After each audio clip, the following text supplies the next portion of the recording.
Om Jnana-timirandhasya Jnananjana-shalakaya Chakshurunmilitam Yena Tasmai Shri Gurave Namaha. Out of fear of the Supreme Personality of Godhead, the rivers flow and the ocean never overflows. Out of fear of Him only does the fire burn, and does the earth with its mountains not sink in the water of the universe. Purport: we can understand from the Vedic literature that this universe is half filled with water, on which Garbhodakshayi Vishnu is lying. From his abdomen a lotus flower has grown, and within the stem of that lotus flower all the different planets exist. The material scientist explains that all these different planets are floating because of the law of gravity or some other law, but the actual lawmaker is the Supreme Personality of Godhead. When we speak of law, we must understand that there must be a lawmaker. The material scientists can discover laws of nature, but they are able to recognize the lawmaker. From Srimad Bhagavatam and Bhagavad-gita we know who the lawmaker is. The lawmaker is the Supreme Personality of Godhead. It is said here that the planets do not sink. Since they are floating under the order or energy of the Supreme Godhead, they do not fall down into the water, which covers half the universe. All the planets are heavy, where there's various mountains, seas, oceans, cities, palaces and buildings. And yet they are floating. It is understood from this passage that all the other planets that are floating in the air have oceans and mountains similar to those on this planet.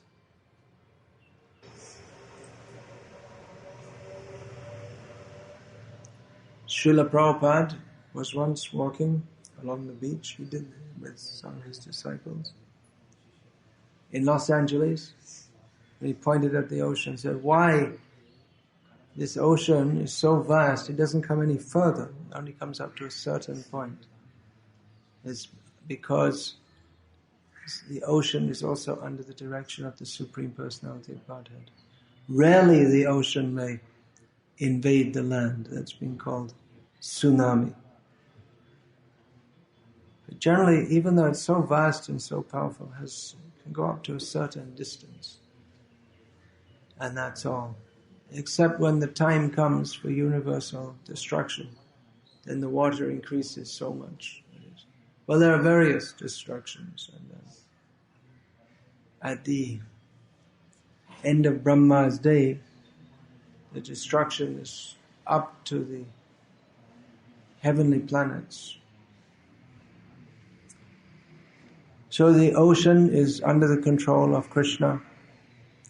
In the first of these 3 verses, in which it's talking about fear of the Supreme Lord, the first one said that the demigods and the planets they inhabit are acting out of fear of the Supreme Personality of Godhead.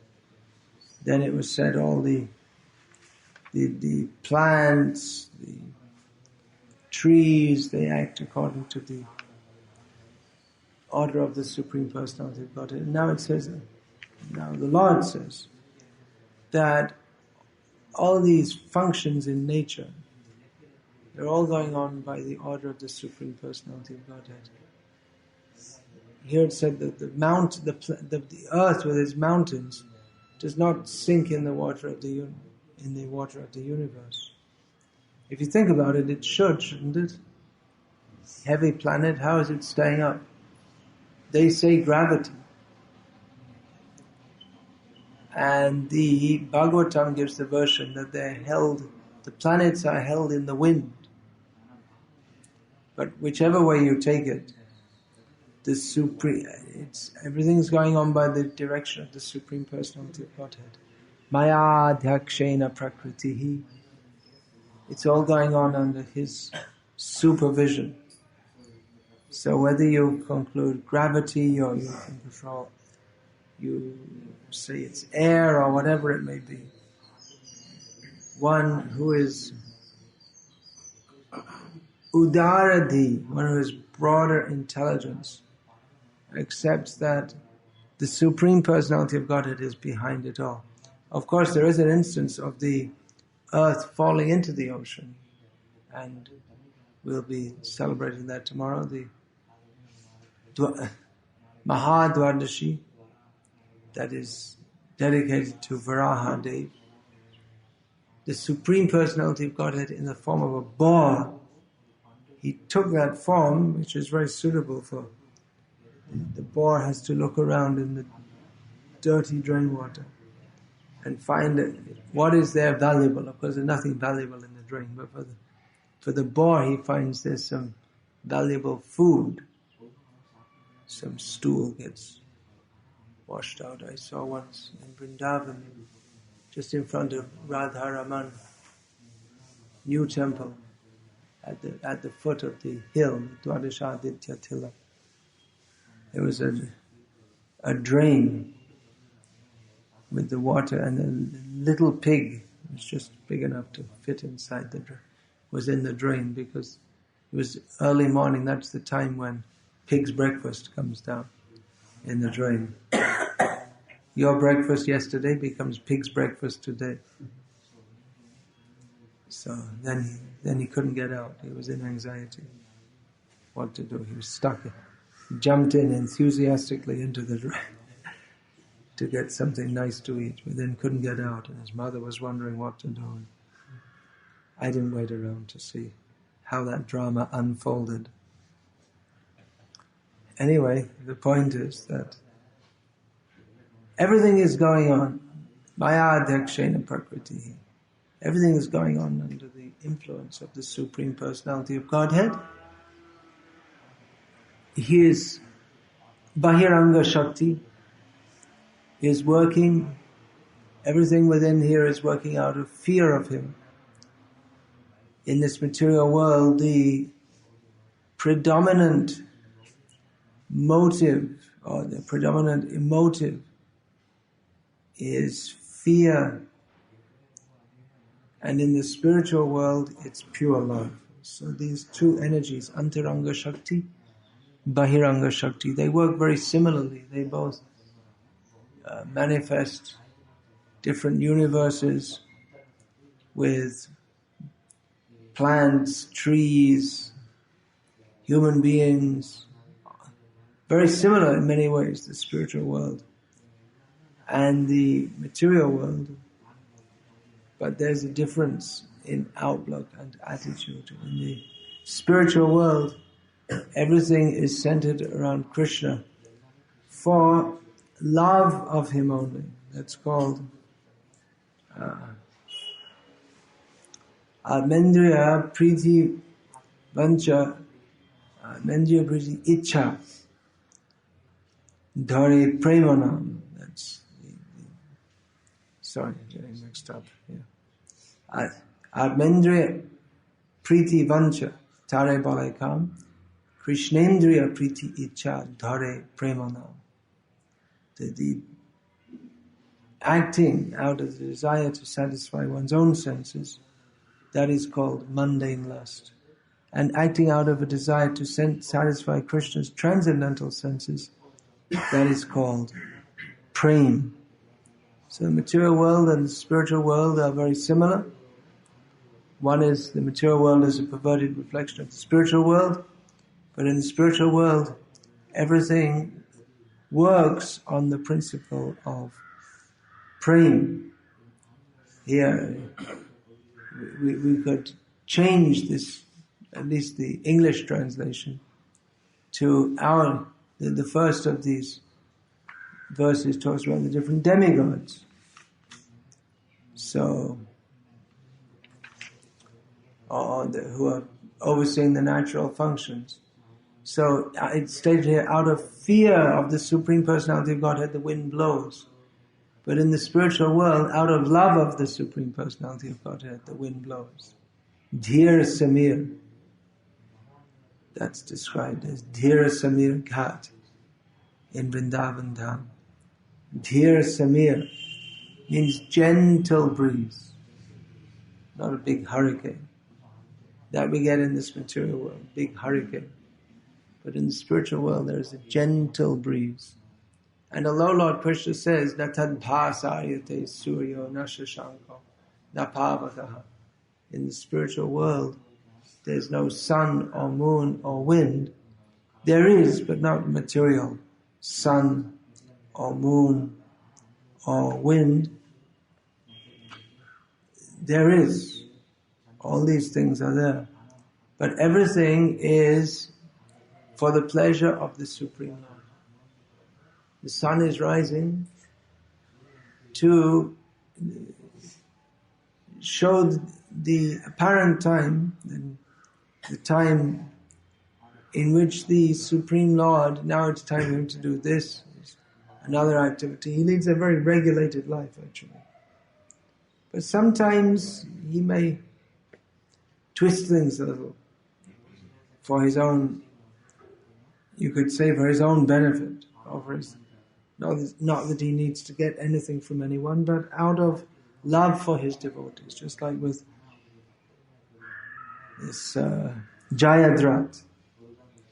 The sun was setting, then it set. And Jayadrat was very happy because he thought that, well, now Arjuna is obliged to enter fire, because Arjuna vowed that tomorrow, which means today, because he took the vow on the previous day, tomorrow I will either kill Jayadrat before the sunset, which is marked by the blowing of the conch and the end of hostilities, or if I don't kill him, then I shall enter fire and kill myself. So it appeared that the sun had set. And the Kauravas were very happy. That means that Arjuna is, with the setting of the sun, it means that Arjuna's also got to go with him. He cannot live having made that vow and it not being fulfilled. But then Krishna, by his mystic potency, showed that the sun is still in the sky. It hasn't set at all. So the Jayadrat and his company, they let down their guard. They thought, oh no, they had such faith in Arjuna's word of honor as a Kshatriya that he said he will enter fire, so wonderful, let's just relax. And in the meantime, Arjuna took the opportunity to make his way through the enemy forces, not even stopping to kill people. He wasn't caring about that. But his mind was fixed on killing Jayadratha. So the point being made here is that everything is working under the Supreme Personality of Godhead. In these purports, Prabhupada is supplying fuel for those who have surrendered their lives to Krishna, and specifically to Sri Krishna Chaitanya Mahaprabhu. In the preaching movement, Sankirtan movement, he's supplying fuel. Means, what does that mean? Here the word indhe is given. It's burn. So from that we get the word indhana, which means fuel. So fuel for the preachers is knowledge of Shastra, which gives us knowledge of the science of Krishna, who is Krishna, and explains what our relationship is with him, who the different demigods are, and how to act in that relationship. So nothing is left to chance. How we should eat, how we should sleep, how long we should sleep, what kind of clothes we should wear. Of course, that might not be in the original Shastra, but it's certainly there in tradition that if you are from a certain caste, you have to wear your hair like this and only so many earrings, not more. So one can, by seeing, the Vedic culture is so set up, it's very systematic, that simply by seeing someone you can know so much about them. Prabhupada described once that by seeing a woman you can understand, is she married or not married? That's still going on in Hindu culture, but that's changing now. But if they're married, then they should have sindoor, and in Bengal they'll have the red and white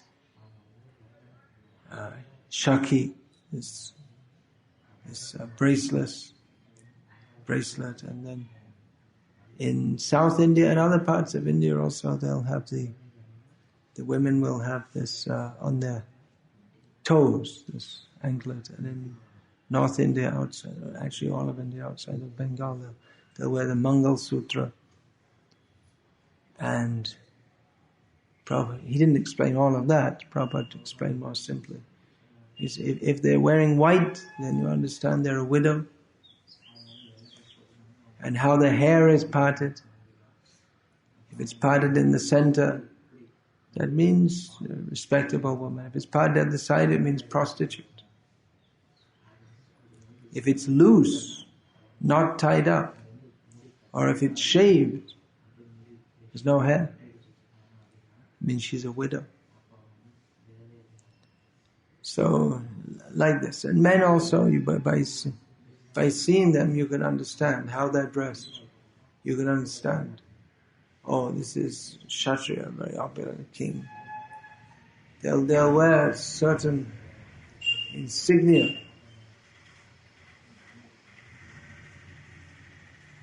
Do you know what that word means, insignia? It means the sign of a... You have that word in your language also? Similar word. It means like that, a royal, or the sign of someone who's royal or very special. So one can see,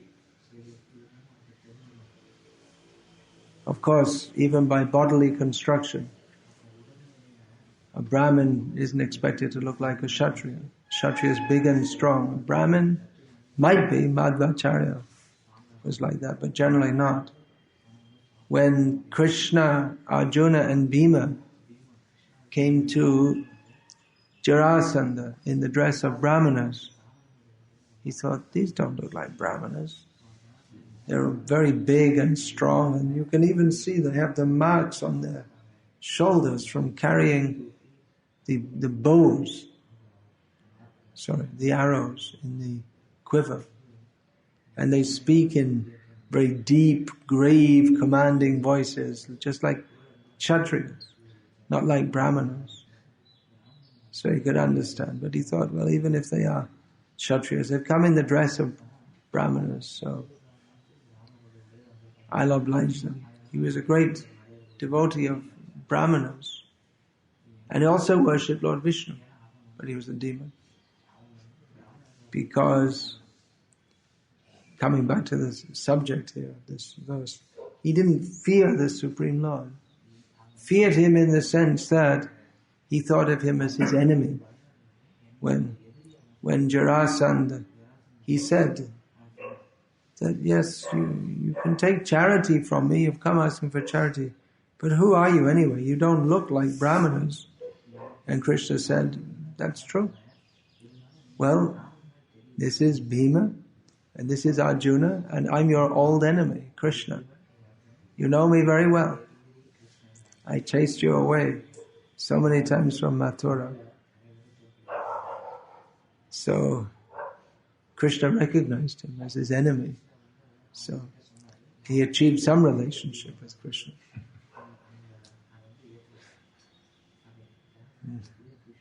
Not very good to be the enemy, but of course Krishna also took pleasure in seeing that who was Jarasandha, who was joined together by Jara, become Jarasandha, which means, then you could say he's Bhimasandha. He's joined together by Jara and pulled apart by Bhimasandha. So he enjoyed to see that, how his body was broken in half. So he didn't fear the Supreme Lord. He ran away from Mathura 17 times. So some fear was there, but he didn't. Here, fear means that the respect. He didn't respect that he is the supreme controller. He did and he didn't. He was a demon, but he worshipped Vishnu, but he was formally in the form of Shalagram Shila. And worship Vishnu means, I don't see in Bhagavatam it specifically states that he worshipped Vishnu. Maybe elsewhere there are so many other Puranas, Harivangsha Purana. I haven't read through that. It may be in some recension of the Mahabharata. There are so many verses which are not extant on this planet at the present time. But even if he didn't have a temple of Lakshmi Narayana, but the fact that he was a supporter of Brahminical culture meant that he was worshipping Vishnu, because he is worshipping the Brahmanas, and they were performing yagyas. No doubt they performed yagyas for him also. He would have them perform yagyas. And in the yagya, the Vishnu is worshipped. So at least indirectly he was worshipping Vishnu. But when Vishnu came in front of him directly, he thought, this is my enemy, or he went to attack him. So formally, as a show, he was worshipping Vishnu, although he had an attitude of hate towards him. So the fear of the Supreme Lord that's being mentioned here, that isn't the kind of fear that leads to hatred. You can be afraid, just like it was supposed by American military leaders that the people of Iraq must hate Saddam Hussein because he was a tyrant, no doubt. And certainly they feared him. And those who executed him, they may have hated him because previously they were living in fear of him. So they'd like to see him killed, and eventually they killed him. But another kind of fear is that one fears, but at the same time has respect and affection for. The demigods, they fear the Supreme Lord, but they have respect and dedication for him. So that's one stage of love, as we were discussing. It's not a very advanced stage of love, but it's a beginning. And real love is when there's no fear. So this fear of the Supreme Lord, of the demigods, it's an in-between stage. They're somewhere in between the demoniac way of life and the devotional way of life. The demigods are generally reckoned as devotees. But they're interested in sense gratification, the same as the karmis in the lower planets are. But at the same time, they have affection for the Supreme Lord. And they work according to His order. So, they're in between. And they're more devotees than non-devotees. But they're in between. They're not pure devotees. So fear is required for persons who are not pure devotees, that they can at least start to recognize there's God, and if you don't do what He says, then you're going to get in trouble. So that's a beginning. It's a long way from pure love. But it's a beginning of devotional life, to recognize there is a Supreme Lord. The implications of this are that one should engage in devotional service. There is a Supreme Lord controlling everything. From Him everything comes. Any nominal theist will agree with this, a Christian will agree with this, a Muslim will agree with this, a Jew will agree with this, that there's a Supreme Lord and He's controlling everything. But at the same time in these religions, they emphasize there should be fear of the Supreme Lord.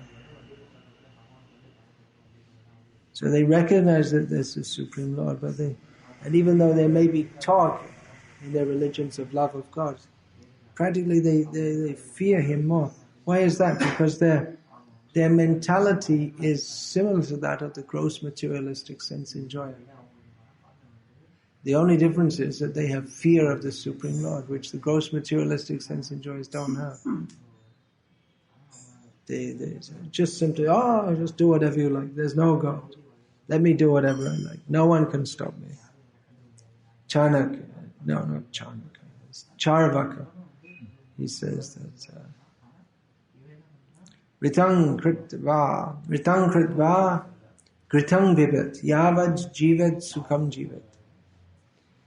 Bhasmi bhutasya dehasya king puna agavana bhavet. As long as you eat, then take plenty of ghee. Enjoy life by eating ghee. And don't worry for the future. Don't worry if you steal it. It doesn't matter, because that there's nothing, according to him, there's nothing moral or immoral. Simply one should enjoy life, because when you die, everything is finished. So just enjoy life. Why bother worrying about punishment in a future life or karmic reactions? This is completely different outlook from that of the devotee, who he sees Krishna's hand in everything. Krishna's control is there in everything. So the beginning of devotion is to have to firmly believe that God exists, and to have faith in Him, and to have fear. That's the beginning. That if I do wrong, He will punish me. That's the beginning. But when one is more advanced, one thinks, if Krishna does anything wrong, I'll punish him. Mother Yashoda is thinking. That's a very advanced level. Not to be imitated. Here,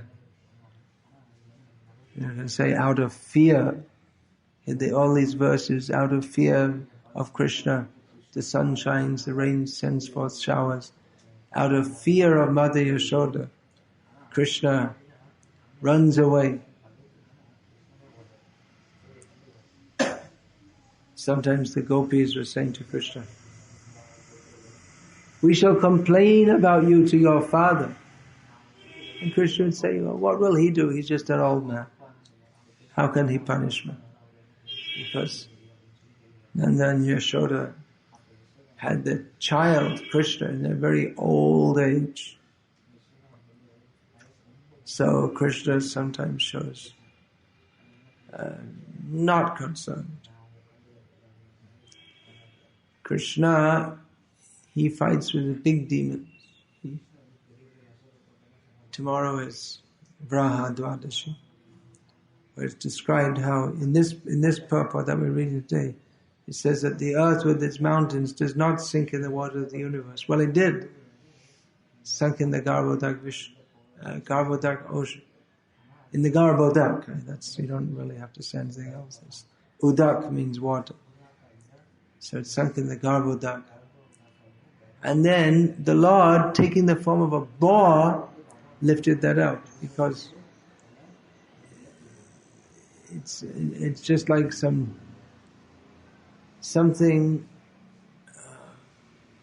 falls down in the river, then the hog, not the river, the drain, that example is the dirty drain. You can't see, the water's so muddy and dirty, but the hog can put his nose in and have a look around and find out So the earth fell in the Garbhodak ocean, and the Lord took the form of a boar to lift up the earth, put the earth back in position. And he fought with Hiranyaksha. Later on, as Nrsimhadev, he fought with Hiranyakashipu. So that's pleasure for him to fight. He doesn't fight with all the demons, but he fights with very big demons. So it's not recommended to become a demon, because you have to become a very big demon to attract Krishna to fight with you. And even then, the result is not very good. The demons, they get merged into the Brahma Jyoti, generally speaking. Which the devotees, they think, they consider that as Kavalim Narakayate Judashapura Akasha Pushpayate. Dodantindriya. Is that the right verse? No, it's not. Anyway, yes. Kaivalya, Narakayate. They get merged in the Brahman effulgence of the Lord, which the devotees think is like hell, or worse than hell. So, it's not good to be a demon.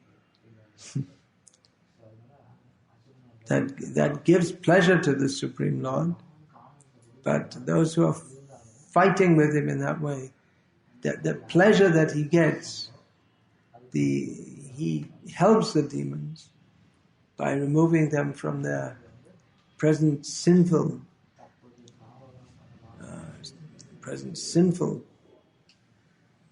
outlook, although they're actually all devotees, ultimately. But he cuts that demoniac outlook. But for those who are not very big demons, then they have to suffer in hell. So better to be a devotee. Out of fear, that is a beginning. Out of fear means if I don't act properly, I'll be punished. So I should follow the rules of dharma. Dharma is much misunderstood. There's a book there. You have Hindu Dharma by the ex-Kanchi Shankaracharya, Chandrasekharendra and Saraswati. So it seems that he has a good understanding of what is dharma. He describes in some detail with apparently quite good understanding, but ultimately his understanding is wrong because he doesn't understand that the ultimate purpose of all this is to serve Krishna. He thinks that ultimately the Shastra just exists. It doesn't come. Even though they'll say, yes, it comes from Narayan, they'll accept it comes from the breathing of Narayan. But they say ultimately it just exists. It's apaurusha. Apaurusha again means not coming from any material person. That's manifest by the greatness of the Supreme Lord. But they won't recognize that dharma. They'll recognize, yes, we should follow dharma. But that should be followed for the sake of satisfying Krishna. They don't get that point. They miss that point. So even though they may follow dharma very nicely, they don't recognize that. Savai pong sang paro dharmo yato bhaktir hokshaja. The dharma is ultimately meant for serving Krishna. That is ultimate dharma. But people who are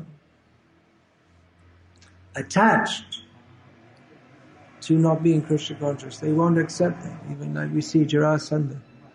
He was a good Vedic Kshatriya. He followed strictly according to the letter of the law, and he kept brahmanas in his court for performing yagyas and performing all Brahminical duties. But he had when Vishnu himself personally came in front of him He didn't feel love for him, he felt hatred for him. So that is demoniac mentality, which the Bhagavatam is saving us from by giving us the pastimes of Krishna, and at the same time giving us the philosophical background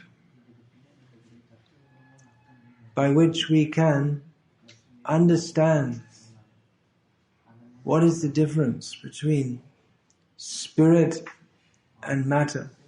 What is the difference between one jiva and another? Now there is a difference, we can understand. What is the difference between the Supreme Lord and the tiny living beings? That's most difficult for the Mayavadis to understand and accept. But maybe after many, say that, many, you can say, Bahunam Janmana, you could say many lives.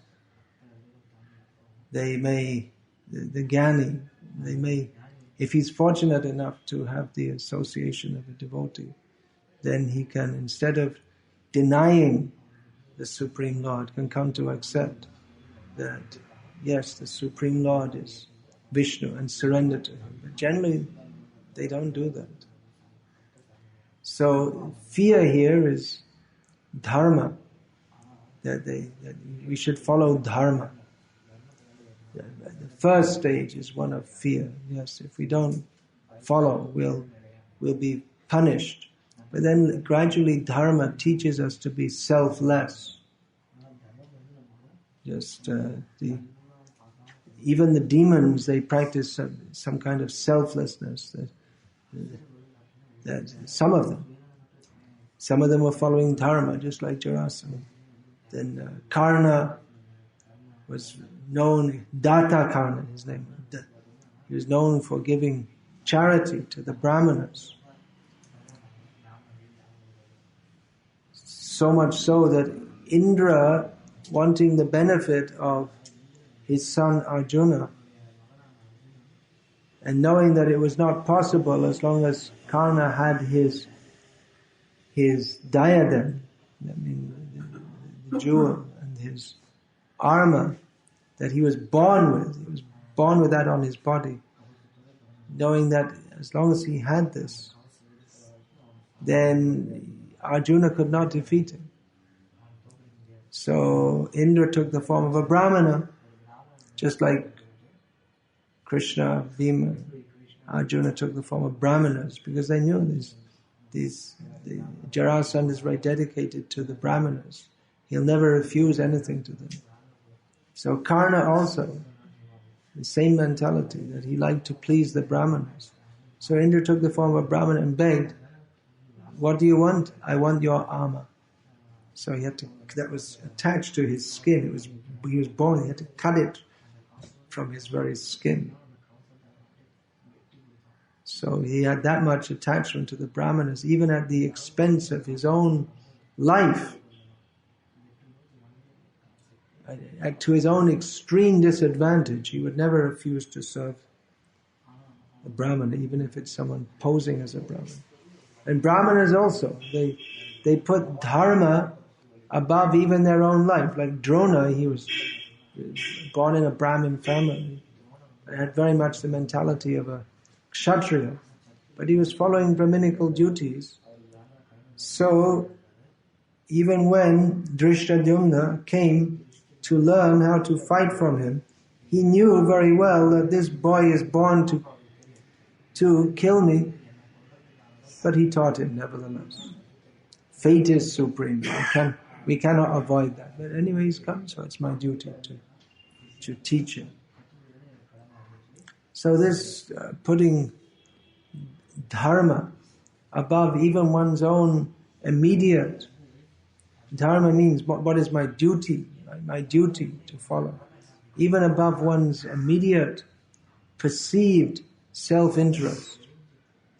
this helps us to develop that broader vision that we were discussing yesterday, instead of this very cramped up, small-minded vision, I, me and mine.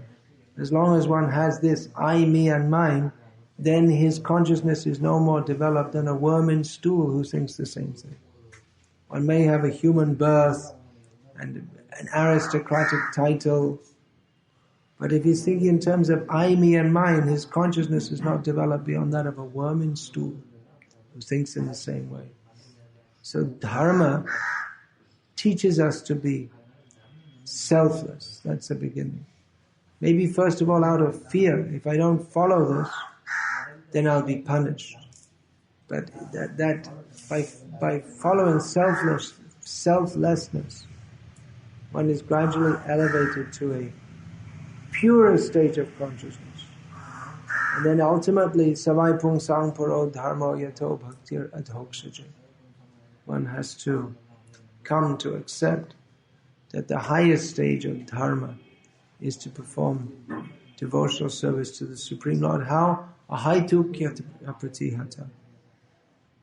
Without any personal motivation and always, constantly, without any interruption. So Kapila Dev himself is explaining this fear of the Supreme Lord. It is a beginning stage. It is not an advanced stage. The demigods here, who are overseeing the different functions of the material world, they're being mentioned here. It's not a very advanced stage, but it's required in the beginning, that if we think that, I shouldn't eat meat because then I'll have to suffer. So fear is there. Or one who's more advanced, he'll never even think of eating meat. Or if I blaspheme the Vaishnavas, I'll have to suffer. One who's more advanced, he can't even imagine what does it mean to blaspheme Vaishnavas. One who's less advanced, he's calculating. That what shall I do? What will be for my benefit? One who's fully advanced, he doesn't calculate what is for my own benefit. He only thinks what is for Krishna's benefit. Even my own discomfort may be there. I may have to suffer by serving Krishna. People, they're often not ready to accept that. If we take to Krishna consciousness the different demigods, they won't like it. Our family members won't like it. People will speak against us, but a devotee who is more fixed and advanced, he won't mind. Even others, they criticize. But he'll go on.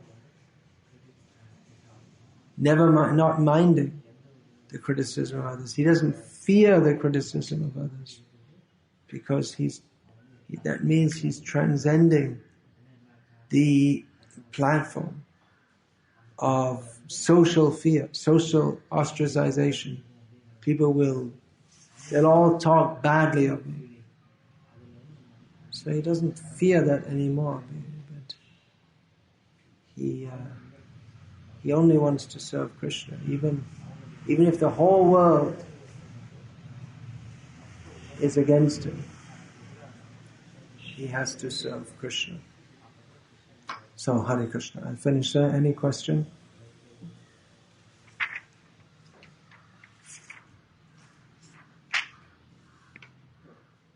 Yeah, please. When we are preaching, should we use fear? Invoke fear. Should we invoke fear while we're preaching? To some extent. But it shouldn't be the whole and sole basis of our preaching. That if you do this, then you'll go to hell.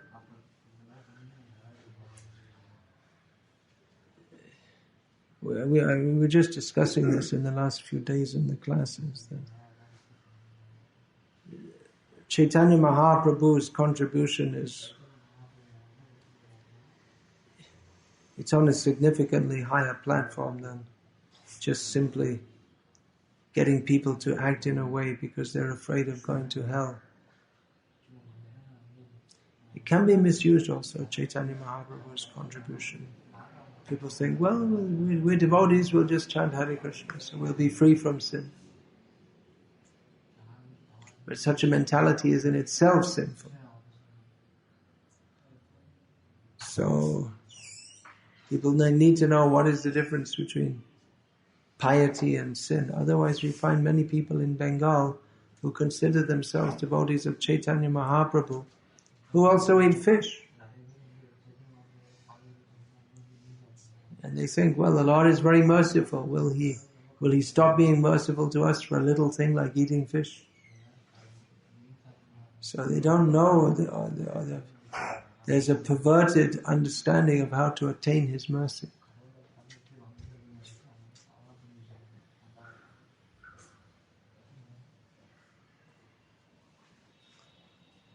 Within devotional service we can warn devotees that be careful of apparatus, otherwise you'll fall down.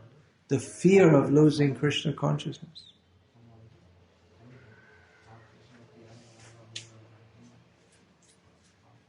But there's also the positive side that's ultimately more important, that people should learn of Krishna's names, forms, qualities and pastimes so that we can develop attraction for them. That's the positive process by which automatically we don't feel like engaging in sinful life because we've got something so much better. So both things are there. Though generally we emphasize what we could call the positive side more. Developing our love for Krishna.